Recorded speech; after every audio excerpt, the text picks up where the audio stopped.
Maintenant, vous vous demandez peut-être, est-ce que Coyote Peterson a toujours une petite tortue dans sa poche? Eh bien, pas toujours. Mais aujourd'hui, nous allons parler des différences entre la tortue et la tortue. Dites bonjour à Buckshot.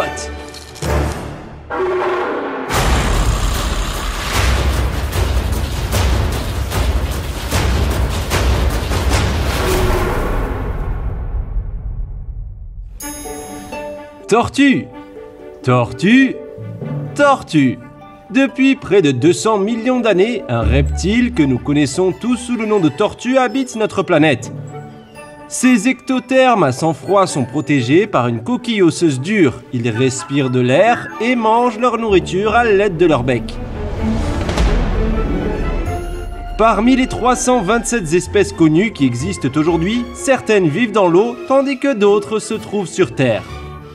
Depuis mon enfance, je suis fasciné par ces créatures apparemment lentes. Pourtant, à la surprise de beaucoup de gens, elles sont en fait assez rapides, surtout lorsqu'elles sont dans l'eau. Mais qu'en est-il du reptile terrestre, aux pieds trapus et lents qui a vaincu ce lapin rapide? Oui, je parle de la tortue. Et c'est la seule question que les gens se posent aujourd'hui. Une tortue est-elle une tortue? Ou une tortue est-elle une tortue? Eh bien, il y a une réponse à cette question. Et pour vous aider à percer ce mystère intemporel, nous allons rapprocher les caméras de l'une des plus grandes espèces du monde.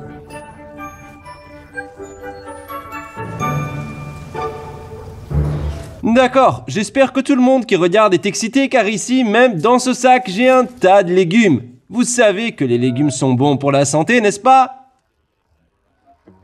Ah, eh bien peut-être que ces légumes ne vous disent rien du tout, mais vous devriez être excité par le fait de savoir qui va manger ces légumes. Est-ce que vous êtes prêt à avoir une tortue géante? Oh, elle va tout manger, je peux te le garantir, nous manquerons probablement de nourriture avant d'avoir fini de filmer ce segment. Si vous êtes prêts les gars, on va rencontrer Buckshot. Oh ouais, c'est ma copine, tu verras. La voilà. Salut Buckshot.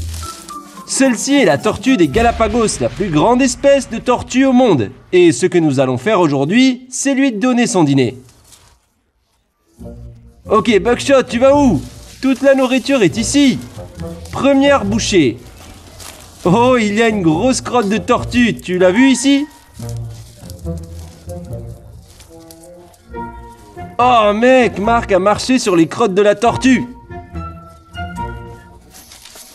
Non. Ok Buckshot, viens par là, loin des crottes. Allez, viens par ici ma chérie. Et voilà, donc une chose très distincte chez les tortues terrestres et les tortues, c'est la longueur du cou. Et elles supportent tout le poids de son corps et étend son cou. Et elle le ferait dans la nature pour rechercher des plantes situées plus haut. Comme ça, elle peut arracher des fruits et des baies.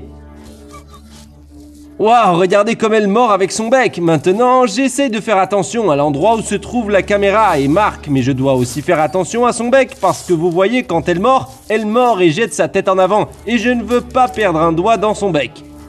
Ok, d'accord, c'est un peu proche là maintenant. Nous sommes actuellement dans le sud de la Floride et c'est l'une des seules tortues des Galapagos en captivité ici dans cette région et on nous a donné l'opportunité de filmer avec elle. Elle a maintenant 25 ans et pèse 140 livres. Et en fait, elle m'a presque mordu le nez. Non, mon nez n'est pas de la laitue romaine. Et c'est une géante absolue. Cette tortue pèse à peu près autant que moi. Je pèse 155 livres. Donc cette créature est absolument massive. Et les gars, je peux vous dire qu'elle est sur le point de marcher sur ma jambe. Waouh, regarde-moi ça, comme c'est cool. Regardez à quelle hauteur elle peut rebondir sur son corps de 140 livres. Regardez bien, c'est impressionnant. Est-ce que vous arrivez à voir ? C'est comme si c'était un brachiosaure en train de manger les feuilles au sommet d'un arbre. Et aujourd'hui, la tortue des Galapagos est herbivore et obtient un pourcentage important de son humidité grâce à la nourriture qu'elle mange. Et vous pouvez voir à quel point c'est juteux. Waouh, de me rapprocher avec mes doigts comme ça, c'est un peu dangereux. Bon, on va passer à la pièce suivante. Vous pouvez voir à quel point beaucoup de ces légumes sont juteux. Waouh, voici quelque chose, regardez-moi ça. Waouh, regardez-moi ça les gars. Elle est debout sur ma jambe, c'est comme si elle m'écrasait la cheville. Ah, je n'aurais jamais pensé nourrir une tortue des Galapagos. J'espère qu'un jour nous pourrons nous retrouver sur les îles Galapagos ou sur l'une des îles.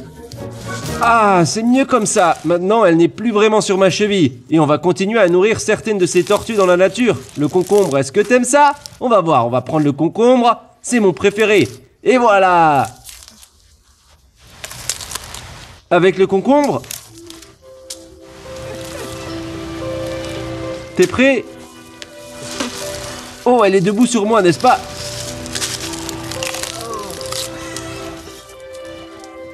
Ah, elle est trop près de mon nez.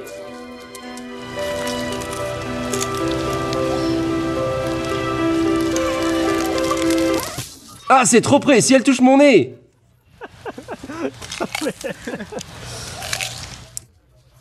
Oh, fais gaffe, je te le dis, si je me coince le doigt dans ce bec, la partie sera terminée et elle peut facilement me couper le bout du doigt. Ouah, aïe, elle est en train de m'écraser le tibia. Oh, elle l'a fait, peut-être qu'elle en veut. Ah. Oh, d'accord, je crois qu'elle veut un peu de ça. À 25 ans, elle ne mesure qu'environ 1/5 de sa taille. Et maintenant, à 140 livres, elles peuvent atteindre près de 1000 livres au total. Imaginez quelque chose qui fait 5 fois cette taille. Et regardez ça, c'est moi qui la serre dans les bras maintenant. Waouh, laisse-moi voir si j'arrive à entendre son cœur. Non, rien à l'intérieur de cette solide carapace osseuse. Waouh, je suis tellement impressionné par cette créature. Elle est énorme, est-ce que t'arrives à le croire? Non, de nombreux zoos possèdent des tortues des Galapagos, mais il est en réalité très difficile de s'en occuper en captivité. C'est donc une situation tout à fait unique pour nous de pouvoir nous rapprocher de cet animal. Et comme je l'ai dit, j'adorerais être un jour sur l'île des Galapagos pour filmer ces créatures à l'état sauvage. Mais nous n'allions certainement pas laisser passer l'occasion de l'approcher de près pour les caméras.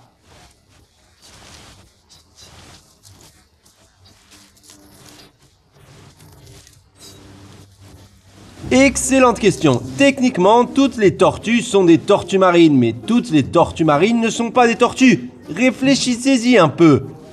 C'est un peu bizarre, je sais, mais il faut creuser un peu dans le cerveau. Examinons la structure corporelle de la tortue, et c'est ce qui nous aidera à la distinguer comme étant distincte de la plupart des tortues aquatiques dont nous avons l'habitude de nous approcher de près. Très bien les gars, vous êtes prêts? D'accord, tu veux commencer par où? La taille, ok, taille massive. Maintenant, les tortues sont grandes parce qu'elles se nourrissent constamment, n'est-ce pas? Tout ce que cet animal fait quotidiennement, c'est ramper au soleil, se réchauffer pendant quelques heures, puis se nourrir toute la journée. Donc, plus il mange, plus il grossit. Et regardez la structure robuste de la carrosserie, n'est-ce pas? De nombreuses espèces de tortues vivent dans des environnements accidentés, ce qui leur a permis de s'adapter à une structure corporelle comme celle-ci. Leur peau est comme du cuir, cela ressemble à un vieux gant de receveur. Allez, mets ta main ici, ressens ça. N'est-ce pas? C'est intéressant que t'aies mentionné la peau d'éléphant parce que regarde la structure de cette jambe. Les deux pattes avant, pas de sangle sur les pieds, juste ces grosses pattes noueuses et ces griffes tronquées. Et puis les pieds arrière, en particulier ici, reviens ici et regarde ça. Laisse-moi lui faire mettre le pied à terre. Cela ressemble à... Oups, je ne veux pas lui faire peur, attends. Ouais, ça s'appelle une structure de jambe éléphantine. Et quand elle soulève son corps, attention, fais gaffe. Ouais, regarde comme sa patte est à côté de ma main. Je ne veux pas rester là trop longtemps car si elle marche sur mes doigts, elle pourrait les écraser. C'est une position un peu risquée, mais t'arrives à voir ça? Elles ont des griffes et tout comme les autres tortues, elles pondent des œufs. Et on va examiner maintenant la structure de la carapace. Par rapport à une tortue, la tortue a une structure de carapace beaucoup plus bombée. Les tortues sont rationalisées. Elles ont une coquille plus étroite qui leur permet de se déplacer rapidement dans l'eau. Une tortue comme ça ne va pas dans l'eau. Une tortue a juste besoin de pouvoir se déplacer sur terre.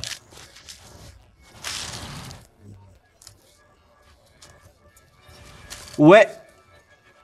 Je dirais que la plus grande différence entre la plupart des espèces de tortues et les tortues terrestres est que les tortues sont spécialisées pour vivre sur Terre. Et vous avez maintenant quelques espèces de tortues terrestres comme la tortue boîte et la tortue des bois, deux de mes préférées qui vivent aux États-Unis. Cependant, les tortues, vous ne les trouverez jamais dans l'eau. Vous ne rencontrerez jamais un étang et direz « Oh, une tortue nage autour !» Désormais, une tortue peut ramper dans une flaque d'eau pour boire et se rafraîchir, mais vous ne la trouverez jamais en train de manger. Elle s'immerge en quelque sorte comme un réservoir géant. Non, elle n'est jamais rassasiée. Eh bien, je dirais certainement que nous avons beaucoup appris aujourd'hui, et techniquement, toutes les tortues sont des tortues. Ce qui distingue une tortue en tant que tortue terrestre, c'est qu'elle est adaptée à la vie terrestre. Et je vais vous dire une chose, n'amenez jamais une tortue à un buffet de salade. Oh ouais, surtout la tortue des Galapagos. Je m'appelle Coyote Peterson, soyez braves. Restez sauvages. Nous vous reverrons lors de la prochaine aventure. À plus tard, Buckshot. La tortue est un phénomène évolutif qui fascine petits et grands depuis l'aube de l'humanité. Et que vous les trouviez adorables ou effrayantes, gluantes ou écailleuses, je pense qu'il y a deux choses sur lesquelles nous pouvons certainement tous être d'accord. Les tortues sont l'un des animaux les plus uniques de la planète. Et moi, j'aime les tortues. Si vous pensiez que nourrir la tortue des Galapagos était fascinant, n'oubliez pas de revenir en arrière et de